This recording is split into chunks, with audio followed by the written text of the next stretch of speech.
Seekor babi hutan membuat para pendaki ketakutan saat hendak mencapai puncak Gunung Cikuray, Kabupaten Garut. Kejadian itu terekam dalam video yang diunggah akun Instagram @ndorobeyofficial. Terlihat 3 orang pendaki berusaha mengusir babi hutan tersebut. Para pendaki itu sampai naik ke atas batang pohon menghindari babi hutan yang diketahui dinami Bagas tersebut. Dalam video yang beredar terlihat ada 3 pendaki yang menaiki satu batang pohon untuk menghindari si Bagas. Sedangkan pendaki lain termasuk pendaki yang mengambil video berada di tempat lain sambil memberikan arahan pada ketiga teman mereka. Mereka meminta 3 pendaki yang tengah menaiki batang pohon karena terus diikuti si Bagas untuk memberikan makanan agar babi hutan itu pergi menjauh. Namun, seorang pendaki tiba-tiba terjatuh dari pohon. "Moal, cicing-cicing tidak akan apa-apa, diam-diam," ujar pendaki lainnya.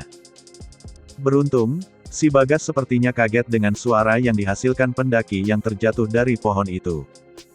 Si Bagas pun sempat lari menjauh sehingga pendaki itu memiliki kesempatan untuk kembali naik pohon.